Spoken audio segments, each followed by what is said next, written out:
In this video tutorial, we are going to learn about shareholder remedies, and that is the most important video tutorial when it comes to the company law.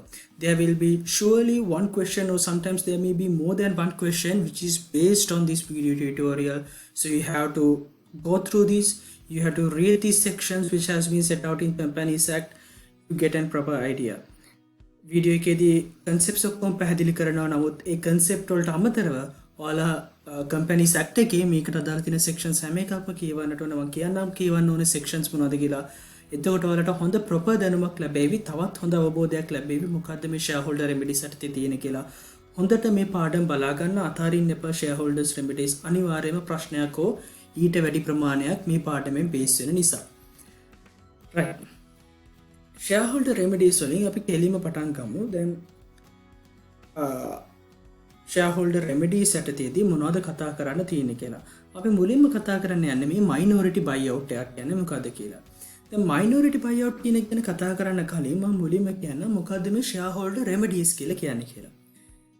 shareholder කෙනෙක් කියන්නේ කවුද කියලා දැන් ඔයා දන්නවා. ඔයාලා shares කියන්නේ මොකක්ද කියලා දන්නවා. එතකොට ව්‍යාපාරයක business එකක මොකක්ද කම්පැනි එකක ඕනර්ෂිප් එකක් ලැබුණාම පුද්ගලෙක්ට ඒ අදාළ පුද්ගලයා ඒ කම්පැනි එකේ shares possess කරනකොට he becomes a shareholder of the company.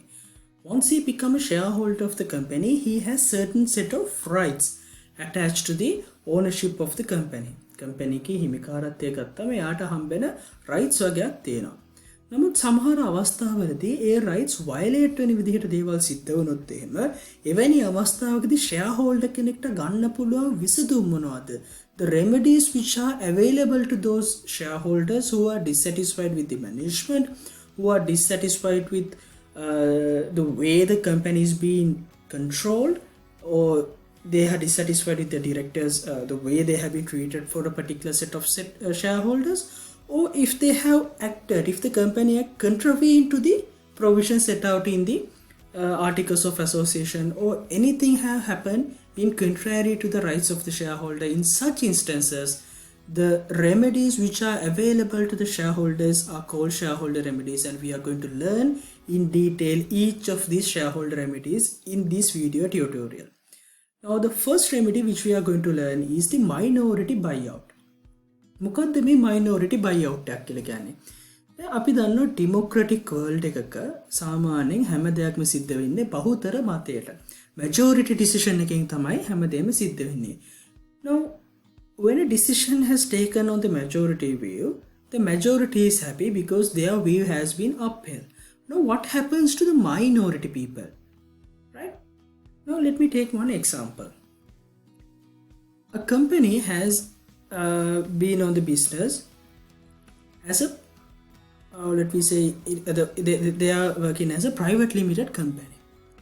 Now suddenly what happens is the company has decided to change its status and they become a public company with the special resolution. They have passed a special resolution, and with the majority, special majority, they have changed the status of the company. Now there are two persons who are in the minority who voted against this special resolution. They invest their money in this particular company on the sole reason that that particular company is a private limited company. They do not want to have any kind of investment over the public limited company or a public company. Now the company has decided to be a private company. Now what are the options available to him? They cannot raise any other voice because they are minority. The decision taken in a democratic way, the majority view have been upheld. Now in such instances, the remedies available to the minorities, they can ask the company to buy their shares and return their money back because they do not want to have ownership of that particular company for any more longer period of time. So that right to request the company to take their shares and give the money back is called the minority buyout. Minority is the person who is dissatisfied with the decision. The person who voted against a majority decision has the right to buy out their shares. Right? Then මෙන්න මේ minority buyout කියන ඔන්න ඔය concept එකත් එක්ක මේ කතන්දරේ පටන් ගන්න section 92ත් 93ත් අතර තමයි මේ දේ තියෙන්නේ. මයිනොරිටි බයිඅවුට් ගැන තියෙන 93 දී නමුත් අපි 93 කියවන්න කලින් සෙක්ෂන් 92 විශේෂයෙන් කියවන්නට ඕනේ. සෙක්ෂන් 92 දී කියනවා කම්පැනි එකේ ආටිකල්ස් ඕල්ටර් කරන්න. මේජර් ට්‍රාන්සැක්ෂන් එකක් අප්‍රූව් කරන්න. අමල්ගමේෂන් එකක් කරන්න. කම්පැනි එකේ නම වෙනස් කරන්න. කම්පැනි එකේ ස්ටේටස් වෙනස් කරන්න. මේ වගේ අර කම්පැනි එකේ සුළු තීරණ නෙමෙයි සුවිශේෂී තීරණ. When the company is making special decisions, important decisions such as major transaction, amalgamation, company එකේ නම වෙනස් කරන ඒවා මේවා විශේෂ තීරණ. එවැනි තීරණ ගන්න පුළුවන් කියලා කියනවා කම්පැනි එකට ස්පෙෂල් රෙසලූෂන් එකක් පාස් කරලා. කම්පැනි එක මේ විදිහට ස්පෙෂල් රෙසලූෂන් එකක් පාස් කරාම shareholders who voted against such right. දැන් මේක majority shareholders ලා විසින් මේක ස්පෙෂල් රෙසලූෂන් එකක් පාස් කරාට පස්සේ මේ රෙසලූෂන් එකට against මේ decision එකට against vote කරපු අයට තියෙනවා කියලා කියනවා minority buyout right එක. මේ minority buyout එක set out කරලා තියෙනවා section 93 යටතේ. එතනදී කියනවා shareholders who voted against such resolution. Right? අර 92 යටතේ දක්වලා තියෙන මේ මොකක් හරි දෙයක් වෙනස් කිරීම සම්බන්ධයෙන් ස්පෙෂල් රෙසලූෂන් එකක් පාස් කරනකොට එවැනි රෙසලූෂන් එකට against vote කරපු shareholders ලට පුළුවන් කියලා කියනවා may require the company to purchase share under section 94. Now, purchasing share is set out in section 94, but the minority buyout right has been set out in section 93. Under section 93, what it says is the minority who has voted against that special resolution under section 92 can require the company to purchase their shares. Now, that is called under section 93. Now, I guess you have a proper idea about minority buyout. හරි ඊළඟට අපි කියන්නේ section 94 කියනවා දැන් minority buyout එක කොහොමද කරන්නේ කියලා. දැන් special resolution එක පාස් කරා. යම් කිසි පිරිසක් මේකට against vote කරා. ඒ against vote කරපු කට්ටියට දැන් ඕන වෙනවා එයාලගේ shares ටික company ට ගන්න මම තව දුරටත් මේ company එකේ ඉන්න කැමැත්තක් නැහැ. මොකද මම invest කරපු company එක ඒ purpose එක නෙමෙයි දැන් තියෙන්නේ නිසා දැන් මට ඉවත් වෙන්නට ඕන.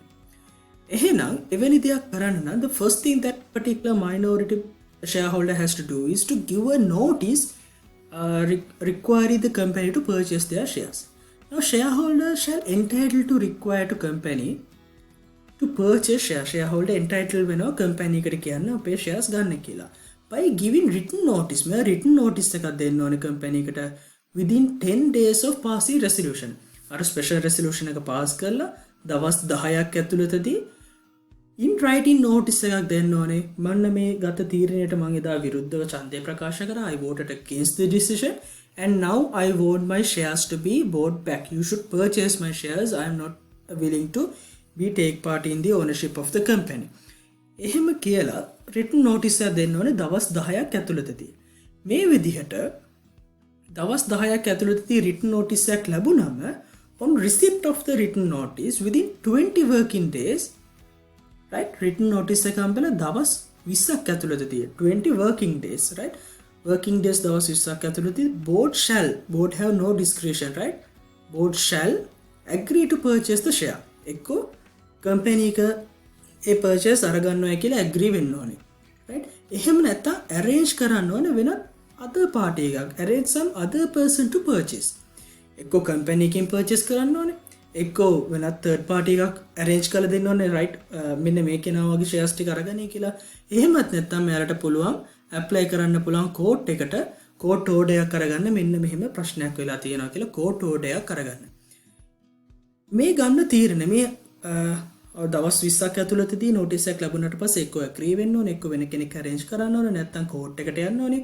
ඔය ගන්න decision එක board එක විසින් ලබා ගන්න decision එක in writing shareholders ලට මේ board එකේ decision එක shareholders ලට in writing දන්වන්නට ඕනේ. අපි ඔයාගේ මෙන්න මේ හම්බෙච්ච ඔයා කරපු request එක අපිට ලැබුණා. ඒ notice එක අපිට ලැබුණා.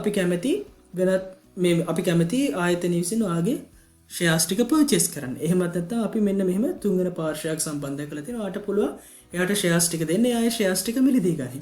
ඔය විදිහට board එක ගන්න decision එක in writing shareholder ට දන්වන්නට ඕනේ. right.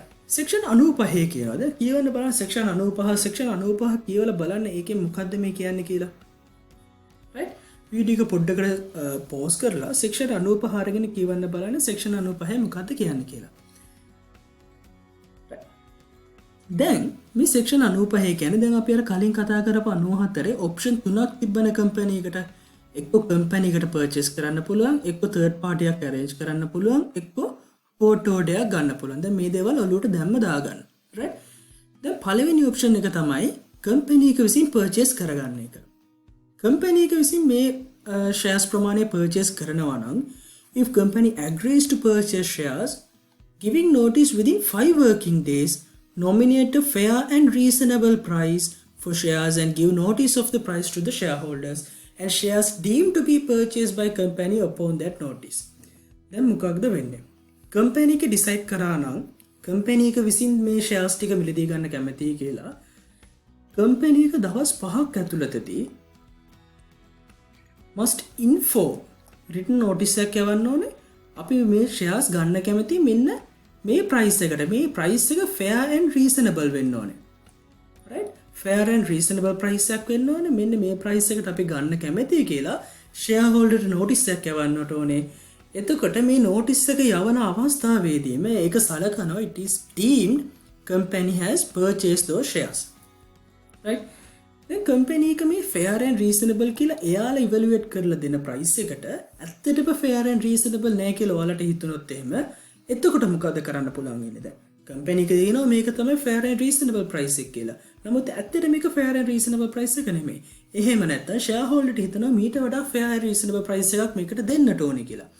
එවැනි අවස්ථාවකදී කරන්න පුළුවන් if shareholder thinks the price is not fair and reasonable can make objections within 10 working days.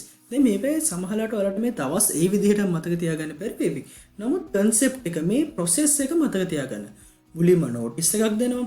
notice එක දුන්නාන් පස්සේ company එක decision එකක් ගන්නවා. ඒ decision එකේදී ඒ decision එක ගත්තට පස්සේ ඒ decision එක in writing shareholder ට දැනුවත් කරන්න ඕනේ. shareholder ව දැනුවත් කරාට පස්සේ මොකද කරන්නේ?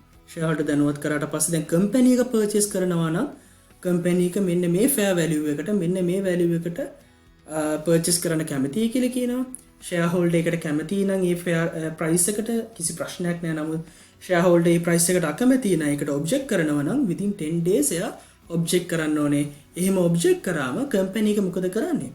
refer the matter to auditors. මේක auditors ලට refer කරනවා කරුණාකරලා audit report එක දෙන්න. audit report එක නෙමෙයි auditors ලගෙන් ඉල්ලනවා මෙන්න මේ price එකට මේ share එකේ value එක assess කරලා fair and reasonable price එකක් දෙන්න කියලා.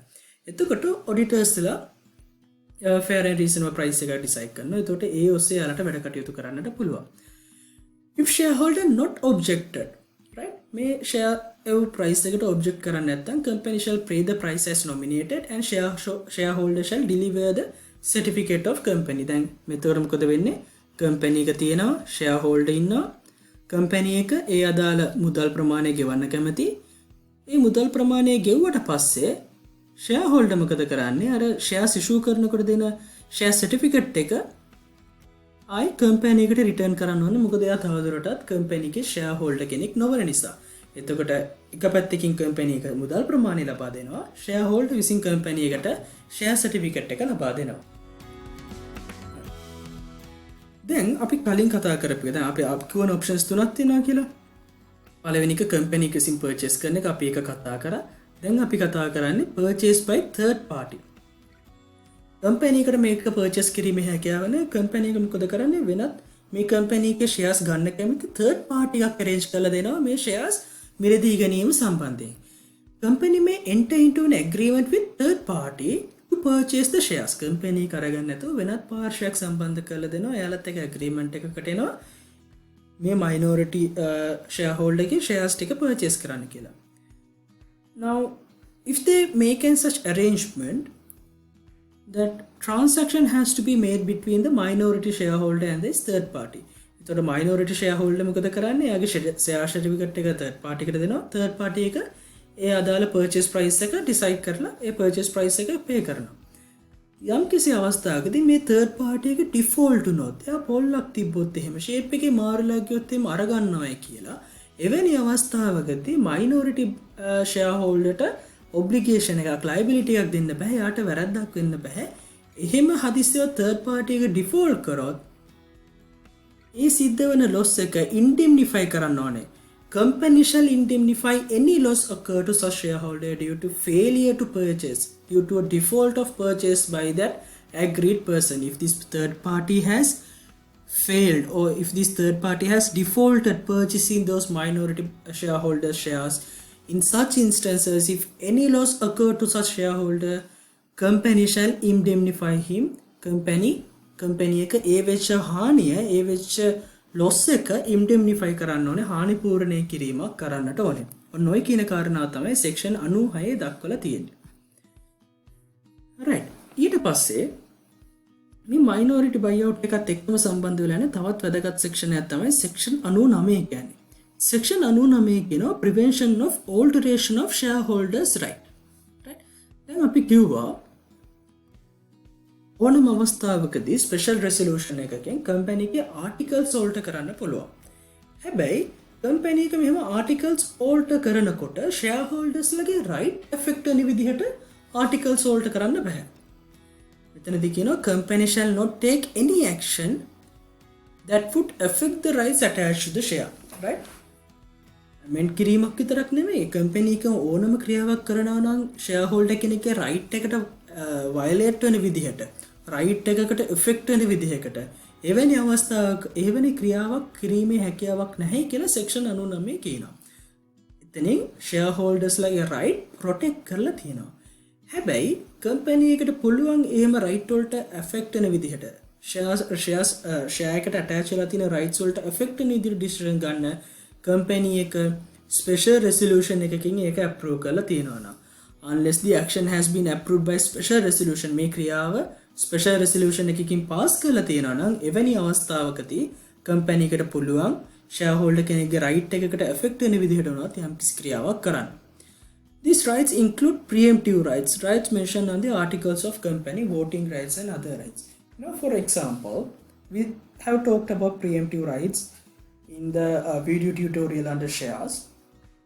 Now the company has decided to issue shares to third party without giving any chance, without getting any time to buy from the existing shareholders. Existing shareholders ලට කාලයක් දෙන්න නැතුව, reasonable time එකක් දෙන්න නැතුව කෙලින්ම shares ටික issue කරන්න හදනවා publicly, අලුතින් issue කරන shares ප්‍රමාණයක්. අන්න එවැනි අවස්ථාවකදී අර අපි කියන preemptive right එක violate කිරීමක් වෙනවා. නමුත් කම්පැනි එකට හදිස්සියේ ඉක්මනින් මුදල් ලබා ගැනීමේ අවශ්‍යතාවයක් තියෙනවා නම් අර existing shareholders ලට කාලයක් දීන්න වෙලා නැත්නම් එයාලට special resolution එකක් පාස් කරගන්න පුළුවන්. special resolution එකෙන් preemptive rights වලට බලන් ඉන්නේ නැහැ. අපි ඉක්මනින් මේ shares ගන්න අවශ්‍යතාවයට අපි ඉක්මනින් මේක publicly held කරලා මේක issue කරනවා කියලා special resolution එකකින් පාස් කරත් අර shareholders ලට තියෙන rights වලට affect වීමක් වුණත් ඒ ක්‍රියාව illegal වෙන්නේ නැහැ. ඒ ක්‍රියාව කිරීමේ හැකියාවක් කම්පැනි එකට තියෙනවා. right. දැන් ඊට පස්සේ කියනවා දැන් ඔය ගන්න තීරණයකට අර ස්පෙෂල් රෙසලූෂන් එකක් ගන්නවානේ.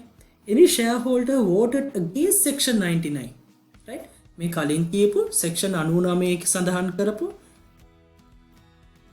alteration එකක් කරන shareholder කෙනෙක්ගේ right එකකට alter වෙන විදිහේ decision එකක් approve කරපු special resolution එකට against vote කරපු minority person කෙනෙක් නම් එහෙම කෙනෙක්වත් එයාත් entitled වෙනවා කියලා කියනවා. require the company to purchase shares as per the section 94. දර section 94 විදිහට ඒ පුද්ගලයාටත් පුළුවන් කියලා කියනවා minority buyout එක සම්බන්ධයෙන් request එකක් කරන්න.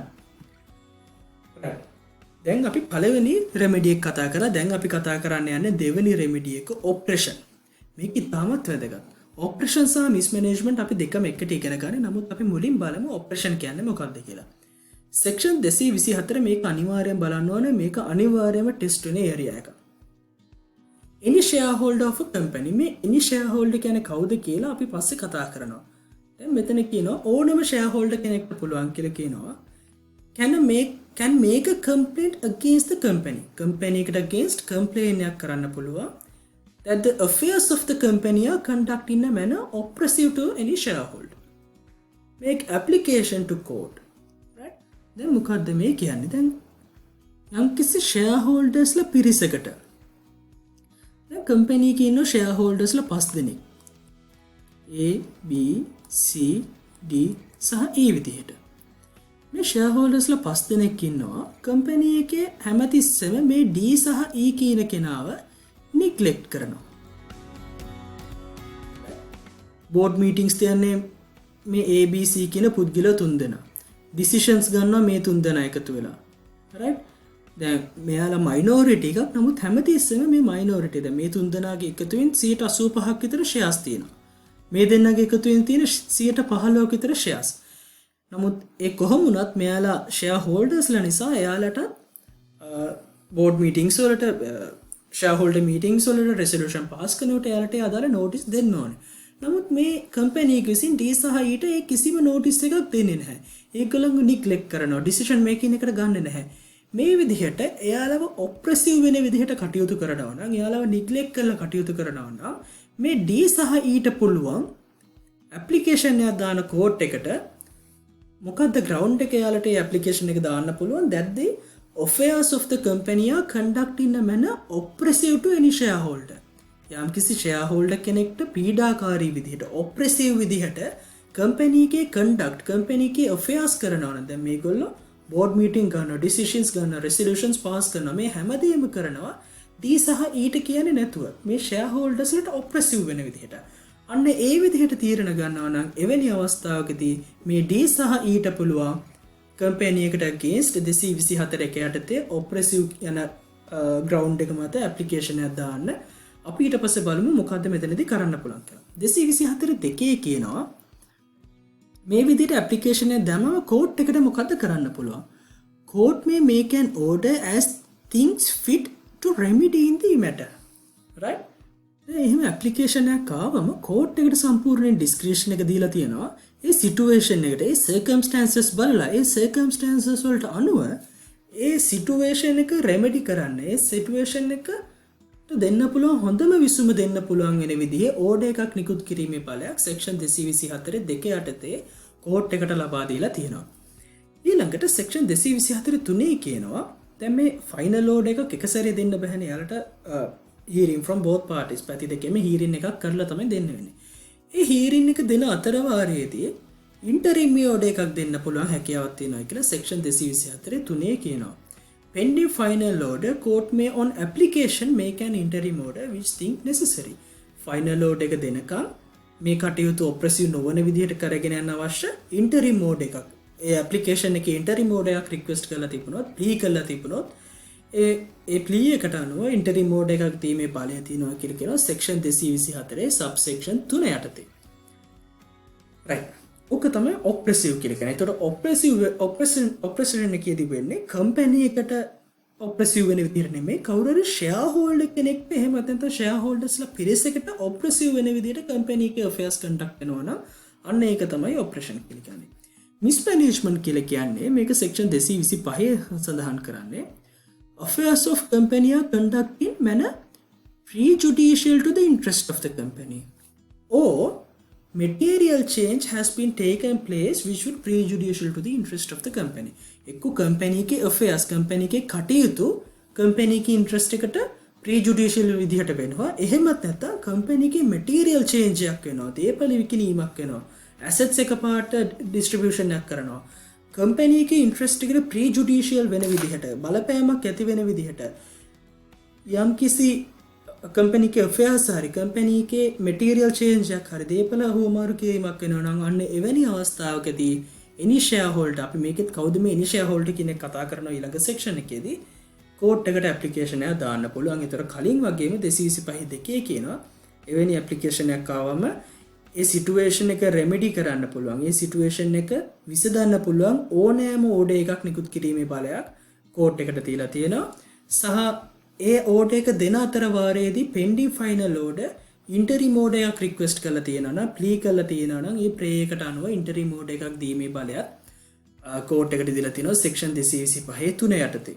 එතකොට ඕක තමයි mismanagement කියන්නේ. දැන් චුට්ටක් ආයෙ හිතලා බලන්න මොකද්ද operation එක කියන්නේ මොකද්ද mismanagement එකක් කියලා කියන්නේ.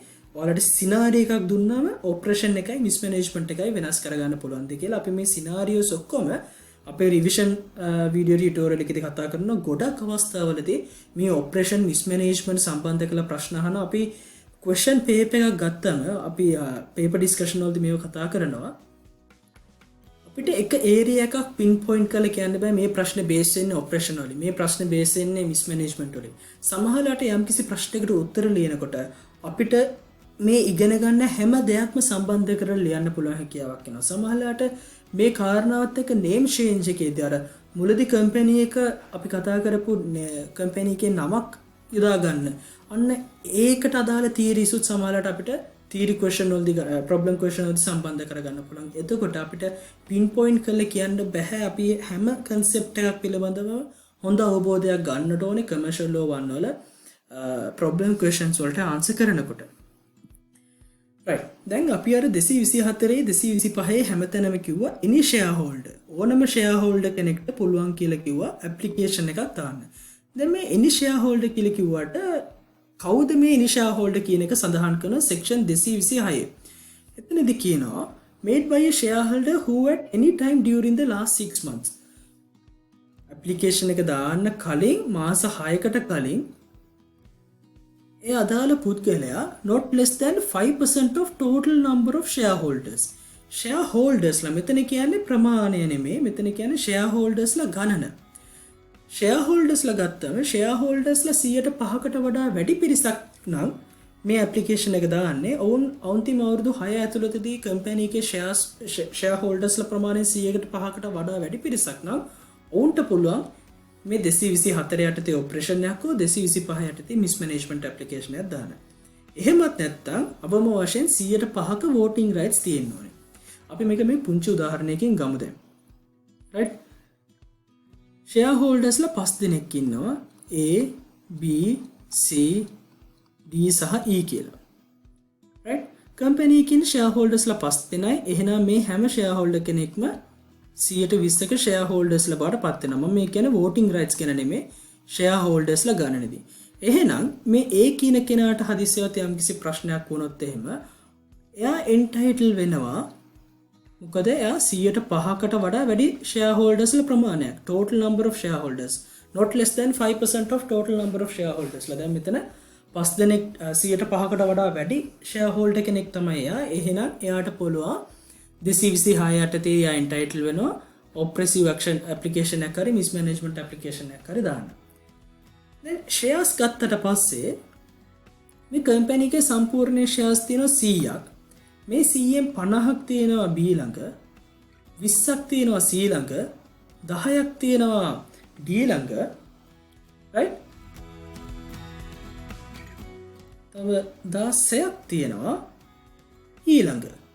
එතකොට ඒට තියෙන්නේ 104ක voting rights විතරයි. ඒ කියන්නේ කම්පැනි එකේ shares වලින් shares 50ක් Pට තියෙනවා, shares 20ක් Cට තියෙනවා, shares 10ක් Dට තියෙනවා, shares 16ක් Eට තියෙනවා. ඒට තියෙන්නේ shares 4ක් විතරයි. එතකොට අපි percentage එකක් ගත්තාම voting rights වලදී යාට තියෙන්නේ 4% of voting rights and that is less than 5% of voting rights which has been required to make an application for oppression or mismanagement. දැන් එවැනි පුද්ගලෙක්ට voting rights 105ට වඩා අඩුයි නම් ඒ ක්‍රයිටීරියා එක යටතේ ඒට බෑ section 226ට අනුව oppressive action එකකට application එකක්වත් mismanagement එක සඳහා application එකක්වත් දාන්න. එතකොට මේ requirements දෙකෙන් එකක් තමයි ඕනේ. එක්ක ඔයා shareholders ලා ප්‍රමාණය 105කට වඩා වැඩි වෙන්න ඕනේ. එහෙම නැත්නම් shareholder rights ගත්තොත් voting rights ගත්තොත් එහෙම 105ට වඩා වැඩි වෙන්න ඕනේ. ඒ දෙකෙන් එකකට වැටෙන කෙනෙක් නම් ඒ shareholder එවැනි පුද්ගලයෙක්ට පුළුවන් oppressive or mismanagement යටතේ application එකක් දාන්න. right දැන් අපි ඊළඟට කතා කරන්න යන්නේ මේ වගේ application දැම්මට පස්සේ අර court එකට කරන්න පුළුවන් orders මොනවද කියලා. powers of court to make such orders 228 කියනවා මොනවද court එකට තියෙන powers කියලා. court එකට පුළුවන් කියලා කියනවා make an order to provide regulation of the conduct of the company affairs in the future. ඉස්සරහට කම්පැනි එකේ conduct කොහොමද වෙන්න ඕනේ කියලා regulate කරන්න පුළුවන් order එකක් නිකුත් කිරීමේ හැකියාවක් section 228 යටතේ කම්පැනි එකට තියෙනවා. එහෙම නැත්නම් කම්පැනි එකට කියන්න පුළුවන් purchase of shares of any shareholder. දැන් මේ තීරණේ නිසා අපි කලින් කතා කරපු විදිහට D සහ ඊට oppressive විදිහට කටයුතු කරලා තියෙනවානේ. එහෙනම් කම්පැනි එකට කියන්න පුළුවන් right D සහ ඊට fair and reasonable value එකට එයාලගේ shares ටික purchase කරන්න. අන්න ඒ වගේ order එකක් නිකුත් කිරීමේ බලයක් 228 යටතේ කම්පැනි එකට තියෙනවා. එහෙම නැත්නම් යාලට පුළුවන් දැන් මේ යම්කිසි ඇග්‍රීමන්ට් එකකට කම්පැනි එකට එළිබිලා තියෙනවා. මේ ඇග්‍රීමන්ට් එක නිසා කම්පැනි එක වැරදි විදිහට පාලනය වෙනවා. Affairs of the company is prejudicial to the interest due to this agreement which they are going to enter. In such instances, court can make an order to terminate the agreement or make necessary modification to the agreement which will be not prejudice to the interest of the company. එතකොට අන්න ඒ ආකාරයට company එකේ ඇග්‍රීමන්ට්ස් මිස්මැනේජ්මන්ට් act නොවන විදිහට වෙනස් කරන්න order එකක් දෙන්නට පුළුවන්. එහෙම නැත්නම් හදිස්සියට අර අපි කියපු මෙටීරියල් චේන්ජ් එකක් වෙනවා නම් ඒ මෙටීරියල් චේන්ජ් එකට අදාළ ට්‍රාන්ස්ෆර් එකක් සිද්ධ නොවීමට setting aside any transfer relating to the property එවැනි ට්‍රාන්ස්ෆර් එකක් වළක්වා ගන්න නියෝගයක් නිකුත් කරන්නටත් කෝට් එකට බලය තියෙනවා. ඒ අරුණන් පස්සේ වෙනත් ඕනෑම කෝට් එකට හැඟෙන just and equitable ඕනම ඕඩර් එකක් නිකුත් කිරීමේ බලයත් සෙක්ෂන් 228 යටතේ කම්පැනි කෝට් එකට ලබා දීලා තියෙනවා. right ඊළඟට අපි කතා කරන්න යන්නේ derivative action එක ගැන. දැන් අපි කතා කරා minority buyout ගැන, අපි කතා කරා operation ගැන, අපි කතා කරා mismanagement ගැන. අපි දැන් කතා කරන්නේ derivative action එක ගැන. මේ derivative action එකක් කියලා කියන්නේ දැන් කම්පැනි එකේ දැන් කටයුතු සිද්ධ වෙනවා වැරදි විදිහට. කම්පැනි එකට එරෙහිව නඩු දාන්නේ නැතුව කම්පැනි එකේ නමින් වෙනත් පුද්ගලයෙකුට නඩු දැමීමේ හැකියාව තමයි derivative action කියලා කියන්නේ. දැන් උදාහරණයක් විදිහට ගත්තොත් එහෙම ඩිරෙක්ටර් කෙනෙක් වැරදි විදිහට fraudulent activity එක එහෙම නැත්නම් mismanagement of funds එයා වැරදි විදිහට කටයුතු කරලා කම්පැනි එකේ funds වැරදි විදිහට use කරනවා.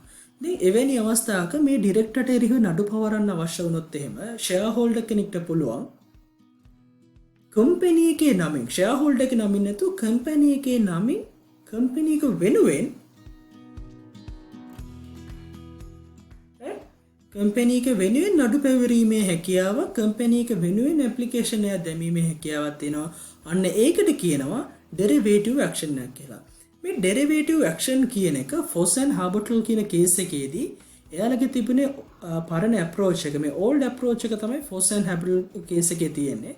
old approach එකට අනුව කම්පැනි එක නඩුවක් පවරනවා නම් ඒක අනිවාර්යයෙන්ම දාන්න ඕනේ කම්පැනි එක විසින්මයි. වෙනත් third party එකකට බෑ කම්පැනි එක වෙනුවෙන් නඩු පැවරීමක් කරන්න. ඕක තමයි Foss and Harbottle එකේදී establish වෙච්ච rule එක. එතනදී කියනවා proper party to bring actions for wrongs committed against a company was no one but the company itself. Company එකට විතරයි නඩු පැවරීමක් කරන්න පුළුවන් කම්පැනි එකට එරෙහිව සිද්ධ වෙච්ච වැරද්දක් සම්බන්ධයෙන් වෙනත් කිසිම කෙනෙක්ට කම්පැනි එක වෙනුවෙන් නඩු පැවරීමක් කරන්නට බෑ කියලා. හැබැයි මෙන්න මේ derivative action එක කියන්නේ මේ Foss and Harbottle එකට තියෙන exception එකක්. මේ තියෙන rule එකට exception එකක් විදිහට තමයි derivative action එක වෙන්නේ. ඒක තමයි ඒතකොට modern approach එක. වර්තමානයේදී කියනවා derivative action give a right to a shareholder to make an application on behalf of the company. Company එකේ funds වැරදි විදිහට ඩිරෙක්ටර් කෙනෙක් use කරනවා නම් මේ කම්පැනි එකට සිද්ධ වෙන prejudice එක එහෙම නැත්නම් කම්පැනි එක සිද්ධ වෙන අගතිය වළක්වන්න ඕනම shareholder කෙනෙක්ට පුළුවන් කම්පැනි එක නමින් ඒ අදාළ mismanagement එක කරන ඩිරෙක්ටර්ට එරෙහිව නඩු පැවරීමක් කරන්න. අන්න ඒකට අපි කියනවා derivative action එකක් කියලා. එතකොට section 234 කියනවා court may on application by shareholder or director grant leave to bring proceedings in the name on behalf of the company. එතකොට derivative action එකක් shareholder කෙනෙක්ට දාන්නත් පුළුවන්, director කෙනෙක්ට දාන්නත් පුළුවන්. ඒක දාන්න ඕනේ bring proceedings in the name and on behalf of the company. එයාලට leave එක grant කරන්න ඕනේ. දැන් අපි අපේ නමින් නෙමෙයි නඩු පවරන්නේ, අපි මුලින්ම අවසරයක් ඉල්ලන්න ඕනේ court එකේ, request එකක් කරන්න ඕනේ. එතකොට අපි කෝට් එකකින් ලීව් එකක් ඉල්ලනවා කම්පැනි එක නමින් නඩු පැවරීම සඳහා අපිට ලීව් එකක් ග්‍රාන්ට් කරන්න කියලා අවසරයක් ලබා දෙන්න කියලා. එතකොට කම්පැනි එක මේ 234 යටතේ තියෙන ඇප්ලිකේෂන් එක ෂෙයාර් හෝල්ඩර් කෙනෙක් 234 යටතේ තියෙන ඇප්ලිකේෂන් එක දාන්නේ ඔවුන් වෙනුවෙන් කම්පැනි එක වෙනුවෙන් නඩු පැවරීම සඳහා ලීව් ග්‍රාන්ට් කිරීමක් කරන්නට ඕනේ. එතකොට එහෙම ග්‍රාන්ට් කළා they allow them to intervene in proceedings which the company is a party for the purpose of continuing the case. එතකොට එතනින් එහාට ඊට පස්සේ මේ ෂෙයාර් හෝල්ඩර් එක නමින් නෙමෙයි මේ නඩුව යන්නේ කම්පැනි එක තමයි මේ ප්‍රොසීඩින් එකේ ඒතරට දිගටම කටයුතු කරන පාර්ටි එක බවට පත් වෙන්නේ. අර ෂෙයාර් හෝල්ඩර්ගේ නමින් ෂෙයාර් හෝල්ඩර් නඩුව පැවරුවා ෂෙයාර් හෝල්ඩර් කටයුතු කරත් ඔහුගේ නමින් නෙමෙයි කම්පැනි එකේ නමින් තමයි නඩුවේ ඉදිරි කටයුතු සිද්ධ වෙන්නේ. මෙහෙම ලීව් ග්‍රාන්ට් කරනකොට කෝට් කන්සිඩර් කරන ෆැක්ටර්ස් වගේක් තියෙනවා. දැන් මෙතනදී කියනවානේ ලීව් ග්‍රාන්ට් කරනවා කියලා. මේ ලීව් ග්‍රාන්ට් කරනකොට කෝට් මේ consider the following when granting the leave. පළවෙනි එක likelihood of proceeding succeeding. right? මේ නඩු තීන්දුව ඒ shareholder හෝ director ජයග්‍රහණය කරන්න තියෙන possibility එක likelihood එක. likelihood of the proceeding succeeding is a factor which the court will be taken into consideration before granting such leave, and also cost of the proceeding in relation to the relief likely to be obtained. දැන් මේ නඩුව පවරලා ඉවරලා ඔවුන් ලබා ගන්න බලාපොරොත්තු වෙන relief එක රුපියල් ලක්ෂයක ප්‍රමාණයක්. right? නමුත් මේ නඩුවට යන වියදම ඊට වඩා වැඩි නම් එහෙමත් නැත්නම් මේ ලබා ගන්න හදන cost relief එකයි proceeding එකේ cost එකයි අතර comparison එක ගත්තාන් පස්සේ cost of proceeding high නම් එවැනි අවස්ථාවකදී leave එක grant කරන්නේ නැහැ. නමුත් මේ relief එක මේ වෙච්ච loss එක විශාල ප්‍රමාණයක් නම් cost of proceeding ඊට වඩා ගොඩක් අඩුයි නම් එවැනි අවස්ථාවකදී court consider කරන ඔය cost එක ඒ මත පදනම් වෙලා මේ leave එක grant කරනවා. ඒ වගේම තමයි මේ leave එක grant කරනකොට court එක consider කරනවා ඇයි company එක මේ proceedings අරන් ඇවිල්ලා නැත්තේ. company එකත් මේ සම්බන්ධයෙන් නඩු කටයුත්තක් සම්බන්ධයෙන් application එකක් දාලා තියෙනවා නම් එවැනි අවස්ථාවකදී company එක දාලා තියෙන application එකට තමයි priority එක දෙන්නේ. company එක නඩු පවරන්න කැමැත්තක් නැතුව company එක මේ සම්බන්ධයෙන් දේවල් මුකුත් කරන්නේ නැතුව ඉන්නවා නම් අන්න එවැනි අවස්ථාවේදී company is not intend to bring proceedings, company එක මේකට intention එකක් නැත්තම් proceedings ගේන්නේ කියලා අන්න එවැනි අවස්ථාවක තමයි court satisfy වෙනවා නම් court grant කරනවා මෙන්න මේ leave එක ඒ අදාළ shareholder හෝ directorට company එක නමින් proceedings අරන් එන්න පුළුවන් කියලා. ඔන්න ඕක තමයි section 234 යටතේ derivative action කියලා කියන්නේ. right. ඔය කියන කාරණා වලට පස්සේ දැන් පොදුවේ අපි ගත්තාන් පස්සේ මේ කියන හැම දෙයක්ම operation එකක්, mismanagement එකක්, derivative action එකක් ඒ සම්බන්ධයෙන් application එකක් කරනකොට කොහොමද court එකට application එක දාන්නේ කියලා section 520 යටතේ කියනවා. මේ section 520 වැදගත් වෙනවා. ඔයාලට scenario එකක් දුන්නොත් ඔයි scenario එකට වුණත් application එක දාන්න ඔයාලට advice කරන්න කියලා client කෙනෙක්ට advice කරන්න කිව්වොත් එහෙම ඔයා අනිවාර්යයෙන්ම ඒක mismanagement එකක් වුණත් ඒක operation එකක් වුණත් ඒක derivative action එකක් වුණත් ඒක interim relief එකක් වුණත් ඔයා අනිවාර්යයෙන්ම section 520 කතා කරන්න ඕනේ. මේ application එක ඔයා දාන්න ඕනේ මෙන්න මේ 520ට අනුව කියලා තියෙන විදිහට කියලා. එතකොට every application to court under the act shall made by a petition and affidavit. එතකොට මේක දාන්නේ plaint එකක් විදිහට නෙමෙයි, පැමිණිල්ලක් විදිහට නෙමෙයි, පෙත්සමක් ආකාරයට තමයි court එකට application එක දාන්නේ. And every person against such application is made shall be named as respondent. එතකොට director කෙනෙක්ට එරෙහිව නම් මේ නඩු පැවරීම කරන්නේ directorsලා සියලු දෙනාම නඩු පැවරීම කරන මේ action එක against ඉන්න applicantලා සේරම respondent ලා විදිහට සලකන්න ඕනේ. and එයාලා හැමෝටම entitled to give notice and to make their objections. එයාලට notice එකක් දෙන්න ඕනේ මේ petition එක සම්බන්ධයෙන්. ඊට පස්සේ මුලින් දානකොට අපි දාන petition එක සහ affidavit එක ඊට පස්සේ මේ court එකත් එක්ක කරන හැම document එකක්ම අපි යොමු කරන්න ඕනේ by court එකට application එක දාන්න ඕනේ by a motion in writing. ඒතර motion එකක් කියන්නේ මොකක්ද කියලා දැන් ඔයාලා දන්නවා. practice එකේදී යම් කිසි කාලයකදී ඔයාලා ඉගෙන ගන්න ඇති. එහෙමත් නැත්නම් අපේ civil proceeding 1 එකේදී අපි කතා කරනවා මේ motion එක කියන්නේ මොකක්ද කියලා. right. එතකොට application එකක් මුලින් දාන්නේ petition එකක් සහ affidavit එකකින්. එතකොට ඒකෙදී අපි අනිවාර්යයෙන්ම මේකට එරෙහිව ඉන්න parties respondent ලා විදිහට නම් කරන්න ඕනේ. ඔවුන්ට මේ සම්බන්ධයෙන් notice එකක් දෙන්න ඕනේ. ඔවුන්ට objection එකක් කරන්න කියලා object එකක් කරන්න කියලා ඒ notice එක දෙන්න ඕනේ. ඒ වගේම අපි petition එක දැම්මට පස්සේ ඊට පස්සේ court එකට කරන හැම application එකක්ම motion එකක් විදිහට තමයි by a motion in writing තමයි අපි court එකට application එකක් කරන්නට ඕනේ. ඊට පස්සේ අපි ඔයාලා මතක ඇති 224 ඒ වගේම 225 යටතේදී operation සහ mismanagement යටතේ interim relief claim කරන්න පුළුවන් කියලා කිව්වා. ඊට අමතරව ගත්තම section 521 කියනවා පොදුවේ කොයි අවස්ථාවලද interim relief ගැන කතා කරන්න කියලා. Pending final order on an application of the party, court may on application of a party to proceeding make an interim order including restraining order. Right? Restraining order එකක් උනත් දෙන්න පුළුවන් as things fit at the discretion of the court made ex parte or after notice to the other party. දැන් interim relief එකක් pending action එක pending යන අතරවාරයේදී ඕනම පාර්ශ්වයකට පුළුවන් court එකට application එකක් දාන්න final order එක දෙන අතරවාරයේදී interim relief එකක් interim order එකක් අපිට දෙන්න කියලා.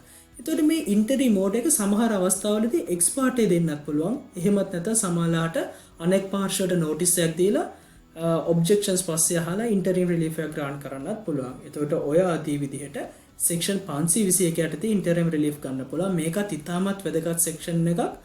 මොන ප්‍රශ්නය අහුවත් final hearing එකක් යනකම් ඔයාලා අනිවාර්යයෙන්ම interim relief එක claim කරන්න ඕනේ. මොකද සාමාන්‍යයෙන් practice එකක් විදියට ඕනම තැනකදී අපි final order එකත් එක්කම ඒ final order එක හම්බෙනකම් interim relief එක claim කරනවා.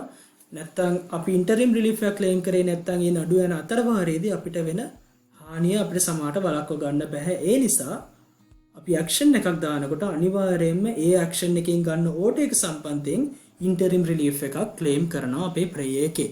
ඒ නිසා මේ section 521ත් අර අපි කලින් කතා කරපු application එකක් දාන්නේ කොහොමද කියනවා වගේ හැම ප්‍රශ්නයකටම අපිට සම්බන්ධ කරන්න පුළුවන් section එකක්. ඒ නිසා මේක අනිවාර්යයෙන්ම අපි කතා කරන්නට ඕනේ අපේ ප්‍රශ්නවලදී. right. එතකොට මේ interim relief එක grant කරනකොට ඒකට තියෙන prerequisites තියෙනවා.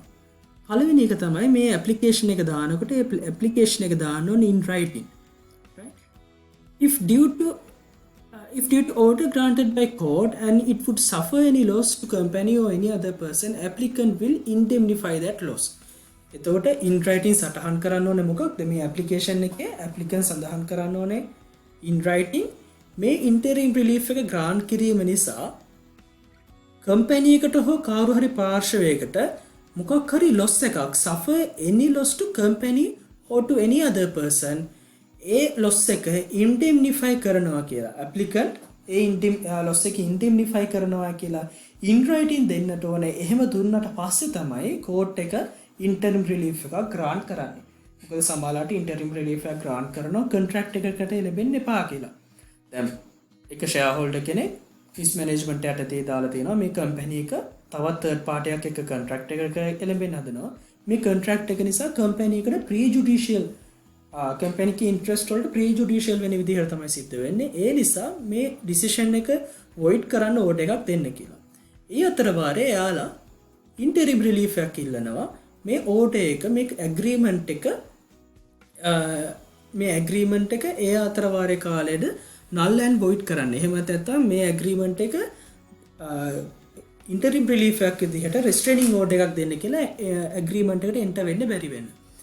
මේ agreement එකට enter වෙන්න බැරි වීම ඔස්සේ යම්කිසි අවස්ථාවකදී දැන් හදිසියත් interim relief එක grant කරාට පස්සේ නඩු තීන්දුව අවසානයේදී තීරණය වුණොත් එහෙම මේ agreement එකකින් කිසිම බලපෑමක් නැහැ. මේ agreement එක company එකේ interest එකටයි සිද්ධ වෙන්නේ කියලා. එවැනි අවස්ථාවකදී අර වෙච්ච loss එකට මේ agreement එකට එළඹෙන්නේ නැතුව වෙච්ච loss එකට ඒ loss එක indemnify කරන්න වෙනවා applicant. අන්නේම indemnify කරනවායි කියලා in writing agree වීමක් තමයි මේ section 521 යටතේ දක්වලා තියෙන්නේ. ඒ prerequisite එක වුණොත් තමයි එහෙම in writing indemnify කරනවා කියලා applicant agree වුණොත් විතරයි court එක interim relief එක grant කරන්නේ. For that purpose, court may before or at the time of granting relief fix the amount of security. එතකොට මේ indemnify කරනවා නම් මේ loss එක වෙන්න පුළුවන් ප්‍රමාණය ගැන සලකලා court එක security එකක් තියෙනවා. මේ security එකක් decide කළා රුපියල් ලක්ෂයක් court එකේ තියන්න.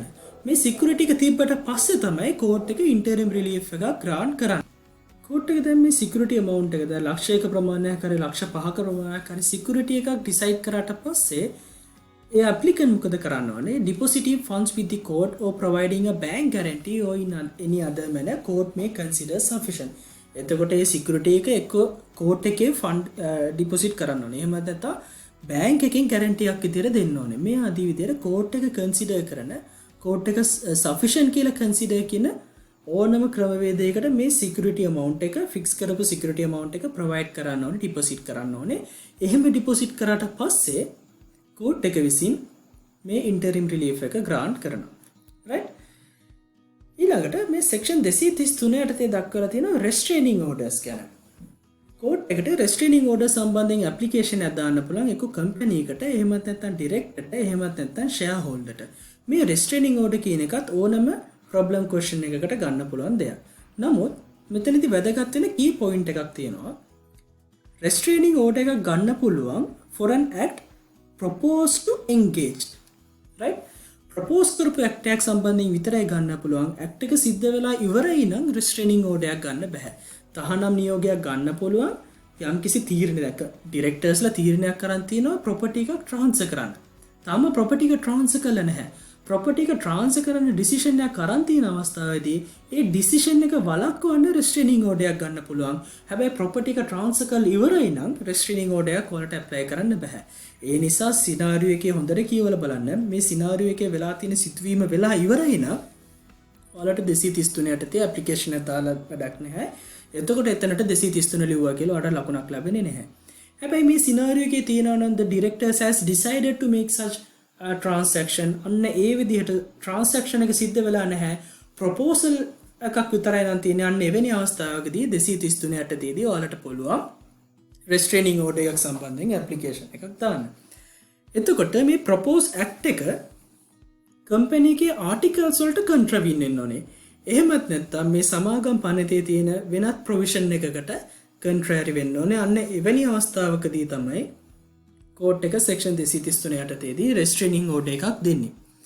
එතකොට මෙහෙම restraining order එකක් දෙන්නේ from engaging in that conduct. දැන් මේ කියපු විදිහට නම් transaction එක ඒ transaction එක කරන්න බැහැ කියලා තමයි restraining order එක දෙන්නේ. මේ restraining order එකක් may not made if the conduct has been completed. දැන් අර මම කියපු කාරණාවම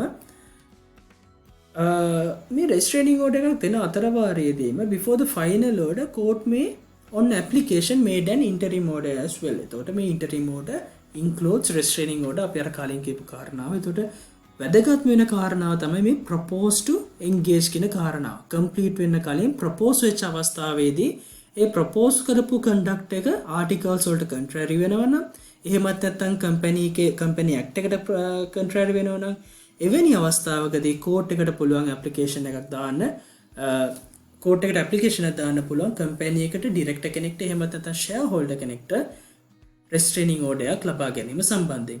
ඉතින් ඔන්න ඔය දේවල් තමයි company එකකට තියෙන shareholders ලට තියෙන remedies. අපි කතා කරා minority buyout, අපි කතා කරා operation, අපි කතා කරා mismanagement, ඊට පස්සේ අපි කතා කරා derivative action.